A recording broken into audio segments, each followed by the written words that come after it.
And my question is, what are the benefits of polygamy? Yeah, thank you for that question.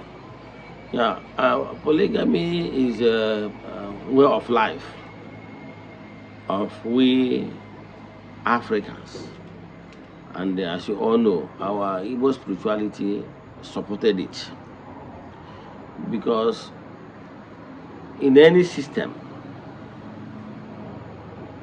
every system, every action, what you call the action, like every system, whether we body polygamy, body monogamy, and rest of them, each and every one of them will uru na ọghọm dị na ya. Now, to answer based on ihe jụrụ now, the benefit of polygamy is power of strength. Power of strength. But in the ancient time, abụgoro na bido na the ijere Bible maka ndị ga-asị gị make a point. Ijere na Bible, many great men of God married more. Yes, I can mention somebody like Abraham married three. Yes, for that I'm three. I'm three. I'm three. Yes, for them also Sarah, Malo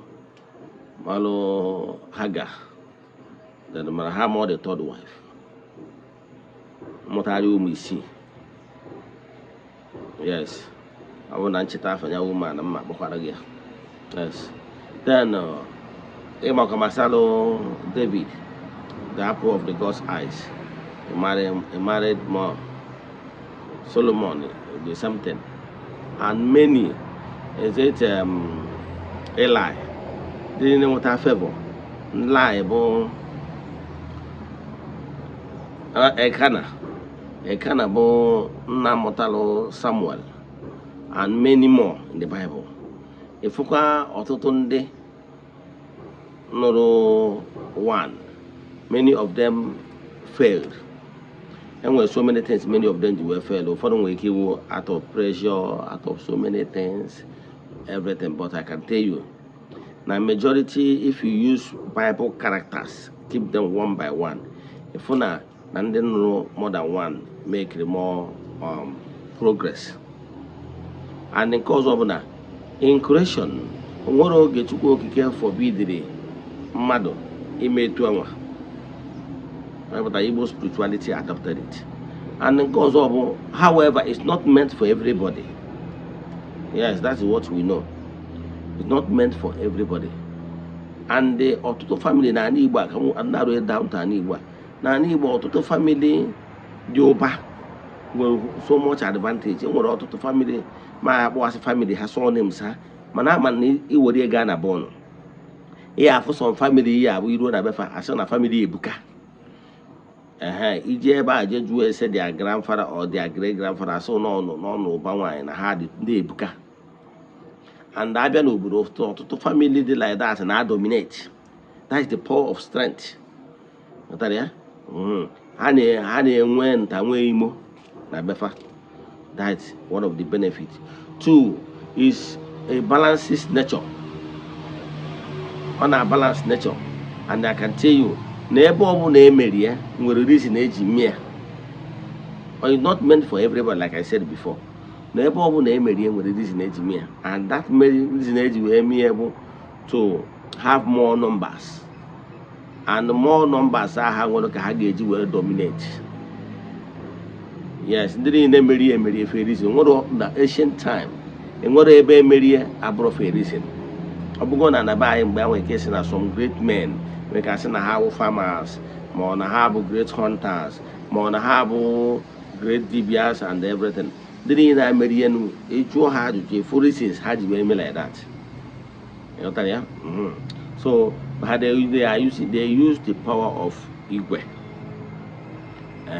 So all that goes well. So ọ na nkwube masalu benefit ya all the too much. Don't for them case in negative ya.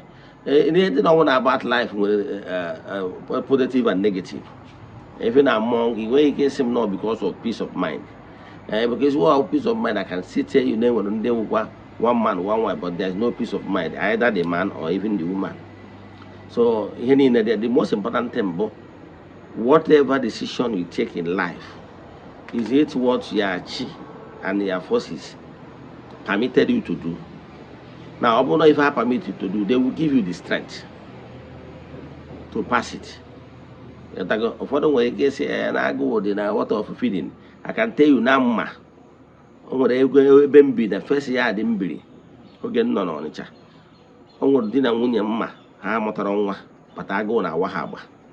And some nandene enyaka. That time I can the single. But dinner, ha motoronwa mana, equal no problem.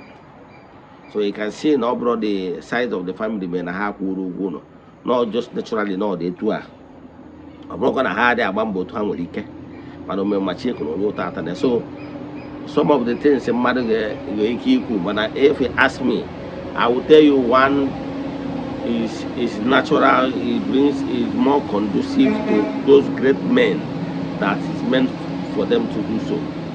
Like at the end they had more numbers, and that more numbers is for their own advantage. Thank you.